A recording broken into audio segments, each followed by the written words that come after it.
आज आपण मस्त काळ्या चण्याची भाजी करणार आहे झणझणीत। मी 3 शिट्ट्या करून चणे शिजून घेतलेले आहेत। त्याच्याबरोबर 2 बटाटे पण उकडून घेतलेले आहेत, त्याचे साल काढून बारीक फोडी करून घेतले छोटे छोटे मस्त। वाटणसाठी घेतले मी 1 मोठा टमाटा, 2-3 हिरव्या मिरच्या, अद्रकचे तुकडे, लसूण आणि कोथिंबीर। वाटणमध्ये घट्टपणा येण्यासाठी थोडे 2-3 चमच चणे पण टाकते आणि कोथिंबीर मिक्सरमध्ये मस्त बारीक दळून घेते। 1 चमच लाल मसाला घेतला, 1.5 चमच काळा मसाला घेतला,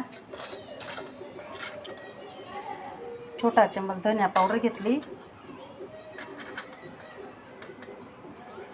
हळद घेतली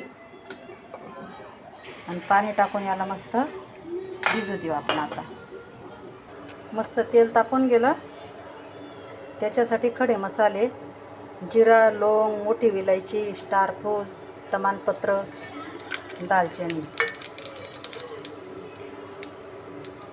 त्याच्यात 1 मोठा कांदा बारीक कापलेला टाकू, हे मस्त परतून घेऊ। आता कांदा मस्त परतला गेला, आपण केलेले वाटण आता याच्यात टाकून देऊ।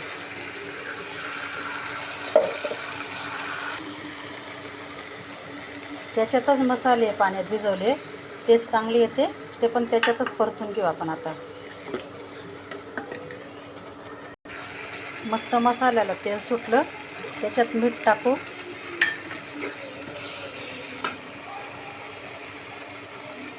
शिजलेले काळे चणे टाकू, उकडले 2 बटाटे त्याचे फोडी केलेले ते टाकू। तुम्हाला कितपर्यंत पाणी पाहिजे त्या अंदाजे तुम्ही पाणी टाका।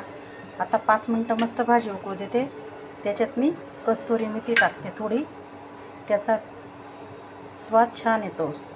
जर कधी पाहुणे आले अचानक तर अशी भाजी तुम्ही करू शकता। मस्त 5 मिनटं झाकण ठेवून भाजी उकळू देते। आता मी तयार झाली आपली काळा चणा बटाट्याची भाजी, बटाटा।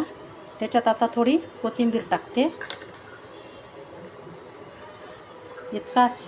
त्याचा खुशबू इतका भारी येतोय भाजीचा, एकदम रसरशीत आणि स्वादिष्ट भाजी आली। अशी भाजी करून बघा, घरच्यांसाठी, पाहुण्यांसाठी, डब्यासाठी खूप टेस्टी लागते ही भाजी, खूप सुवास आहे त्या भाजीला। अशी भाजी करून खा, सबस्क्राईबर करा, लाईक करा, शेअर करा, कमेंट करा, सबस्क्राईबर करायला विसरू नका। खूप स्वादिष्ट आली ही भाजी।